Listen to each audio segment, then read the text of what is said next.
Assalomu alaykum do'stlar. Bugungi video darsimizda men o'zim haqimda ozgina gapirib beraman hamda 2026-yilda rus tilini qanday o'rganish kerakligi haqida biroz to'xtalib o'taman. Xo'p, mening ismim Sanjar Abdurashidov va men hozirda rus tili hamda ingliz tili fanlari bo'yicha dars o'taman. Taxminan 6 yillik tajribam bor va asosan yo'nalishim rus tili bo'yicha.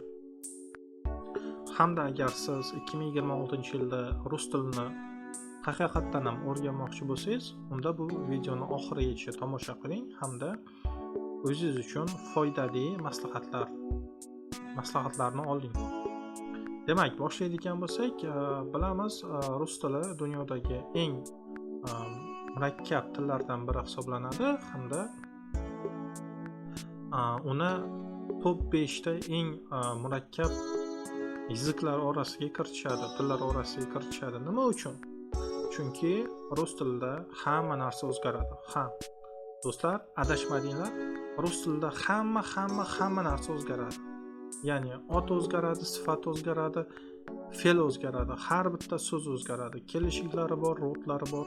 Buni adashmadinglar. Lekin 2026-yilda agar siz rostdan ham rus tilini o'rganmoqchi bo'lsangiz, unda sizlar uchun men 3 ta yaxshi ustoz topdim. Birinchisi bu albatta rus tilini kuchli mutaxassis orqali o'rganish. Hozirgi davrda bu unchalik qanaqadir murakkab emas, chunki har birimizni yaxshi ustoz tanishlarimiz bor va shu tanishlarimiz orqali biz yaxshi kuchli mutaxassisni topsak bo'ladi. O'sha mutaxassis yo onlayn yoki offlayn sizga dars o'tishi mumkin hamda agar dars o'tish uslubi sizga ma'qul keladigan bo'lsa, siz rus tilini bemalol o'rgansangiz bo'laveradi. Ikkinchi yo'l bu albatta do'stlar orqali. Lekin bir narsani tushunishimiz kerak. Do'stlar orqali agar rus tilini o'rganmoqchi bo'lsangiz, bu yerda ba'zi bir kamchiliklar hamda muammolar uchrashi mumkin. Birinchi holatda ular sizga rus tilidan faqat ba'zi bir iboralarni ma'lum bir darajada ishlata olishni o'rgatishadi xolos.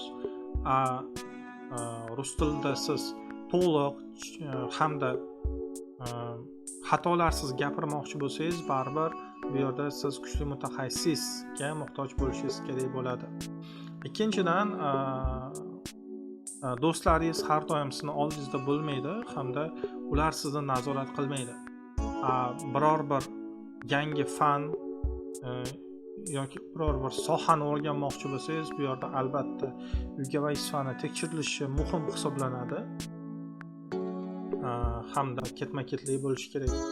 Doimiylik, davomiylik biror bir fanni o'rganishda, ayniqsa tillarni o'rganishda juda ham katta rol o'ynaydi. Xo'p, uchinchi sizlarga bermoqchi bo'lgan maslahatim bu YouTube orqali. YouTube'da juda ham ko'p tekin darslar bor. YouTube'da filmlar bor, YouTube'da videolar bor, hamda YouTube'da musiqalar bor. Bularning hammasi orqali siz 2026-yilda bemalol rus tilini o'rganishingiz mumkin. Videomiz oxiriga yaqinlashib qolyapti va mana shu yerda sizlarga aytmoqchi bo'lgan oxirgi bir gapim bor. Agar rus tilini 2026-yilda o'rganishni boshlamoqchi bo'lsangiz, kanalimga obuna bo'ling. Kanalimda xudo xolasa 2026-yildan boshlab, ya'ni bugundan boshlab yangi video darslar qo'yilib boradi va siz nafaqat rus tilini gapirishni, balkim grammatikasini ham o'rganishni boshlaysiz. Obuna bo'lishni unutmang. Tomosha qilganingiz uchun rahmat mana shu joygacha. Xayr. До свидания. Пока-пока.